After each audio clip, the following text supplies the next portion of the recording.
చలి తీవ్రత ఇంకా కొనసాగుతుంది. రాత్రి వేళల్లో శివారు ప్రాంతాలు చలికి గజగజ వణుకుతున్నాయి. కొన్ని చోట్ల ఉష్ణోగ్రతలు సింగిల్ డిజిట్ కు పడిపోయాయి. సాధారణం కంటే 5-6 డిగ్రీలు తక్కువగా నమోదవుతున్నాయి.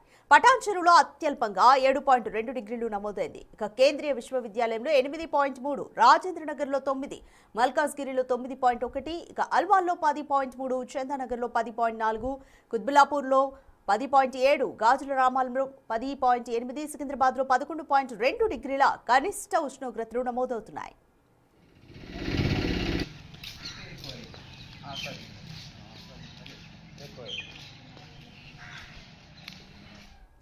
సోమవారం నుంచి చలి తీవ్రత తగ్గే ఛాన్స్ ఉందని టీజీడీసీఎస్ తెలిపింది. రాబోయే 3 రోజులు 10 నుంచి 12 డిగ్రీల మధ్య కనిష్ట ఉష్ణోగ్రతలు నమోదయ్యే అవకాశం ఉందని వెల్లడించింది.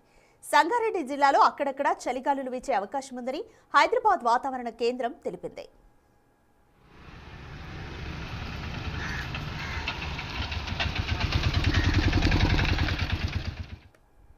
రైట్, మోర్ డీటెయిల్స్ మా ప్రతినిధి పాపన్న అందిస్తారు. రైట్ పాపన్న, నిన్నటి వరకు కూడా కనిష్ట ఉష్ణోగ్రతలు సింగిల్ డిజిట్ కి పడిపోయిన సిచ్యువేషన్స్ కూడా చూసాం. ఇక రాబోయే 3 రోజుల పాటు చలిగాలుల తీవ్రత కానీ ఉష్ణోగ్రతలు ఏ విధంగా ఉండబోతున్నాయి?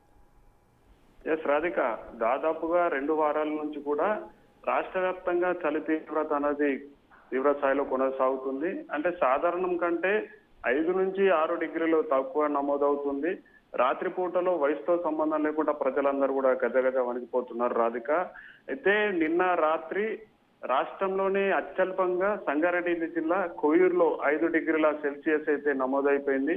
అయితే ఇన్ని రోజులుగా కొనసాగుతున్న ఒక కోల్డ్ వేవ్ అయితే తగ్గిపోయి ఈ రోజు సోమ, మంగళ, బుధవారం నుంచి అయితే కొద్దిగా చలి తీవ్రత తగ్గేసి కొంచెం టెంపరేచర్ అయితే పెరిగేటట్టు వాతావరణ శాఖ ఇంతకు ముందే వెల్లడించింది రాధిక. అయితే ఓవరాల్ గా హైదరాబాద్ వ్యాప్తంగా చూసుకుంటే యావరేజ్ గా నిన్న రాత్రి 10 డిగ్రీల సెల్సియస్ నమోదైంది. హైదరాబాద్ లో అత్యల్పంగా మాత్రం హెచ్సియు హైదరాబాద్ సెంట్రల్ యూనివర్సిటీలో 8.3 డిగ్రీల సెల్సియస్ అయితే నమోదైంది. రాజేంద్ర నగర్ 9 డిగ్రీలు, మౌలాలి 9.1 డిగ్రీలు, హల్వాల్ 10 డిగ్రీలు, ఇలా హైదరాబాద్ వ్యాప్తంగా కూడా ఓవరాల్ గా 10 నుంచి 12 డిగ్రీల మట్టుకు నమోదైంది. అయితే రాష్ట్రంలో చూసుకున్నట్టయితే రాష్ట్రంలో అత్యల్పంగా సంగారెడ్డి జిల్లా కోయూరులో 5 డిగ్రీలే నమోదైంది. మొయినాబాద్ మండల్ రెడ్డిపల్లిలో 6.9 డిగ్రీల సెల్సియస్, వికారాబాద్ జిల్లాలో నవాబ్పేట అనే గ్రామంలో 7 డిగ్రీలు, ఇలా దాదాపు 15 జిల్లాలో కూడా 10 డిగ్రీలకే పరిమితం అవ్వడంతో అయితే ప్రజలందరూ తీవ్రంగా ఇబ్బంది పడుతున్నారు. అయితే దీని నుంచి కొంచెం ఉపశమనం ఉన్నట్టు కూడా వాతావరణ శాఖ నిన్ననే మనకు ఒక ప్రెస్ నోట్ కూడా రిలీజ్ చేసింది.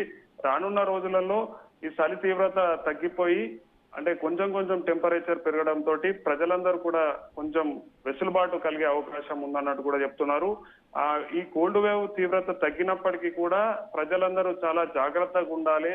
వాళ్ళు రాత్రి సమయంలో ఉదయం పూట బయటకు వెళ్ళేటప్పుడు మంచి ఉన్ని దుస్తులు ధరించాలి. ఈ చెవులకు గాలి వెళ్లకుండా, ఎందుకంటే రాష్ట్రంలో కోల్డ్ వేవ్ ఉంది కాబట్టి ఆ చెవు లోపలికి చలిగాలి వెళ్లకుండా చెవులను కప్పే విధంగా క్యాపులు, మఫ్లర్లు కట్టుకోవాలంటూ కూడా ప్రత్యేకంగా ఆరోగ్య శాఖ కూడా ఒక నోట్నైతే రిలీజ్ చేసింది. కాబట్టి రానున్న రోజులలో కొంచెం చలి తీవ్రత తగ్గినప్పటికీ ఇంకా కూడా ఉండే అవకాశం ఉంది. కాబట్టి ప్రజలందరూ జాగ్రత్తగా ఉండాలంటూ కూడా అటు వాతావరణ శాఖ, ఇటు ఆరోగ్య శాఖనైతే తెలుపుతుంది రాధిక. Thank you Papanna.